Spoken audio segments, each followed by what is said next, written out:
Good morning, good afternoon, good evening to wherever you are around the world. Hope everyone's having a good day. Welcome back to Forza Horizon 5. Today I wanted to go through a difficulty overview.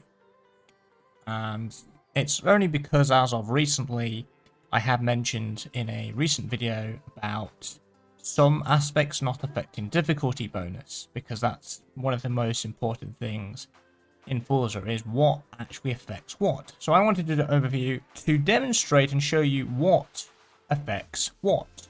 Because in previous Forza games, there will be a lot of settings if you haven't played Forza maybe for a while and you have a rough reference in your mind thinking, oh, that difficulty will affect this.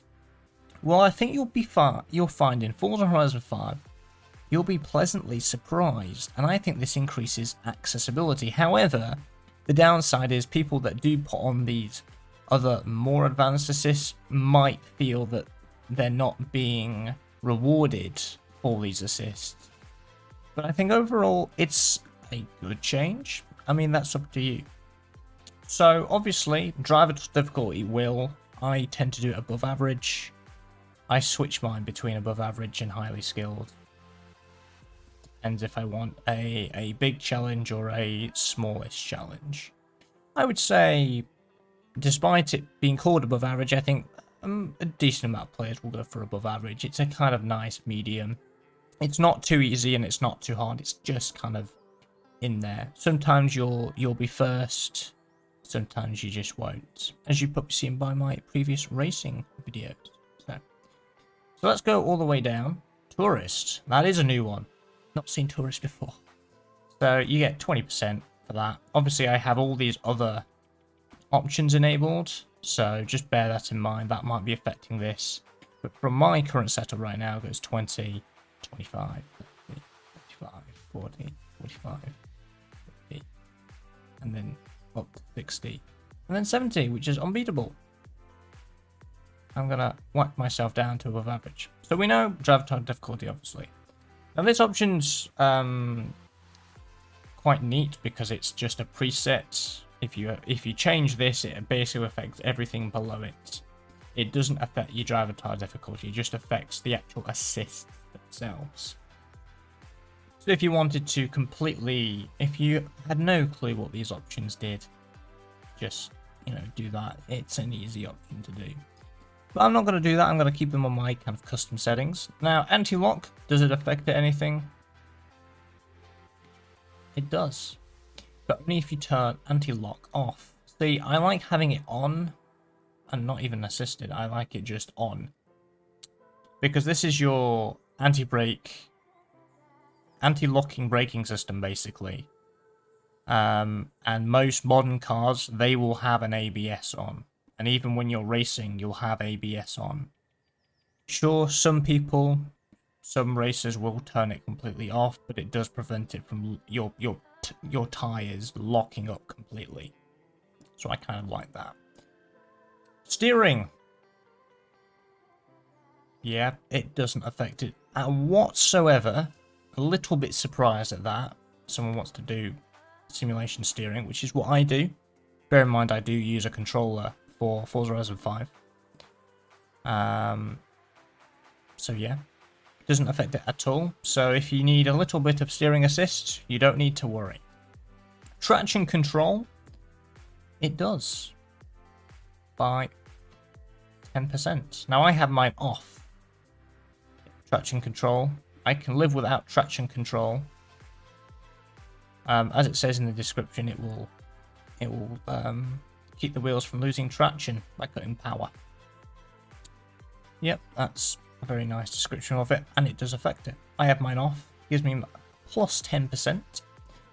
Stability, again, is off for me. Does it affect it? It does. By 10% again. So I have mine off, so that gives me an extra, with those two last options, 20% boost. You do get used to it being off. You tend to be a little bit faster when you've got traction and stability, because they do kind of, as they kind of describe, they will basically try and keep your car more in control, which will mean sometimes that you might kind of it might do things that you don't want it to do, and it will end up adjusting it, and you might just be faster without stability and traction. Bear in mind of what you prefer. Shifting will definitely. Manual with a clutch doesn't, because it basically recognizes it as pretty much the same. I have mine automatic because I'm on controller. If I was using my wheel, I would put that to manual, but not at the moment.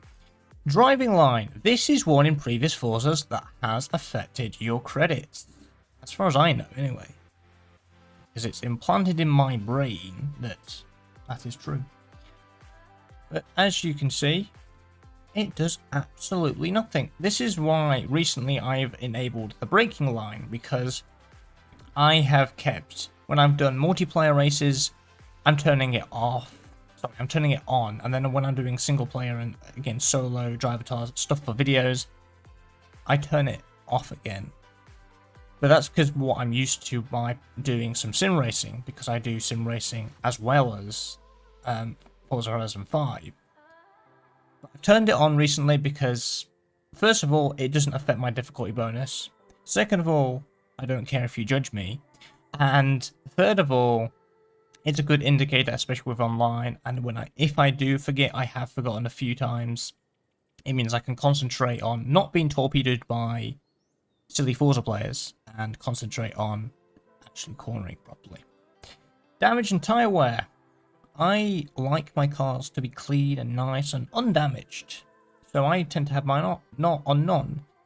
And that means one thing: you don't get any bonus for having sim damage on. Personally, I think if you had sim damage and tyre wear on, you should get maybe a 10 to 20% difficulty bonus, because your engine, as it says in the description, can be destroyed. So I think cosmetic is one of those things that's, most people will have. I have mine on none because I don't like wrecked cars. I say that, but I play Wreckfest. Anyway. Rewind. Again, you may as well have it on because it doesn't affect anything and it's a safety buffer. To be honest, I only use it very rarely. Hardly use it at all.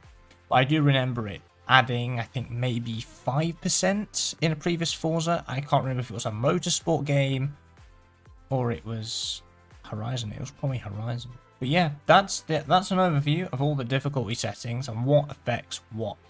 So it's quite interesting what you can get away with without compromising too much difficulty bonus. Obviously, this is what I use. I'm not afraid to show it. This is what I drive with. This is what I have. And this is what I'm used to. If you enjoyed this video and you found it helpful and like to see more content like this one, make sure you're subscribed. Discord link is in the description below. And I will see you guys in the next one.